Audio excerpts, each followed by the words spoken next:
Hello everyone, it's Tracy, Chamberlain, Higginbotham, today from Women Ties on Women's Equality Day. Anybody who knows me knows that I would love today's day. And the celebration actually brings me back to last October when Elizabeth Cady Stanton, one of our foremothers, portrayed by Melinda Grube, surprised my audience at our annual retreat for women entrepreneurs by taking to the stage dressed in 1900s garb.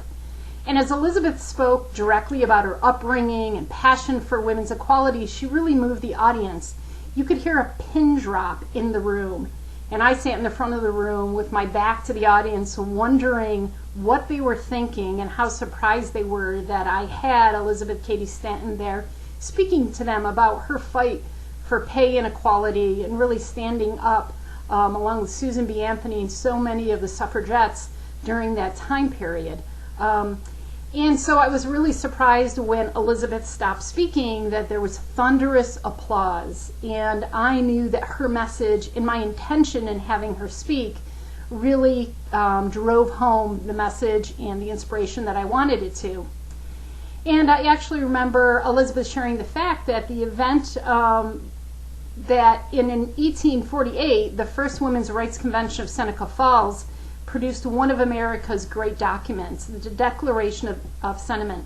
It is best known for its advocacy for the women's rights suffrage, but the vote was only one of many initiatives that were put forth by that courageous assembly.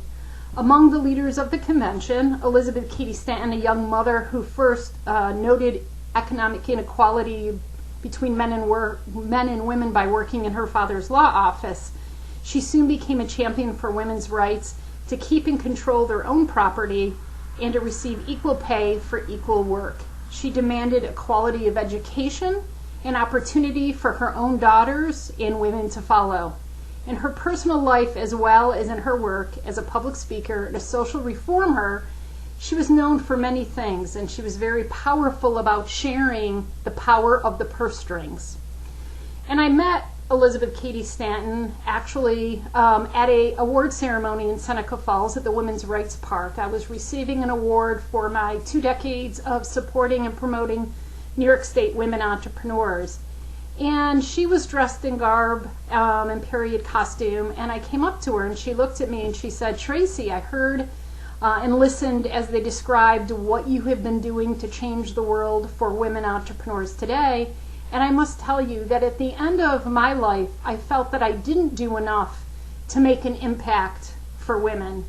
And I'm so glad to hear and see women like you that are making a difference and that our work is being carried on." And I know I wasn't speaking to the real Elizabeth Cady Stanton, but I have to tell you, I had chills up my arms, and I have never, ever forgotten those words. It made me even more passionate about my work and my efforts in supporting women in business, women in sports, equality in general, and really just trying to help change the world in a positive way for women. And that's really the message that I want to share with you today on Women's Equality Day. You don't need to be a feminist. You don't need to have these examples that I had of very extremely strong women in my life to be someone who's a woman concerned with women just having equality today and tomorrow. We were served well by the generation of foremothers like Elizabeth Cady Stanton, Susan B. Anthony, and it's up to us to continue to do our own work, our own passionate work to change the world for the women and the girls to follow us. So today on Women's Equality Day, I wish you a very pink day filled with lots of inspiration and warm thoughts for all of the women who have gone before us, and to applaud yourself for all the work that you are doing as well. Thank you. Have a great, great day.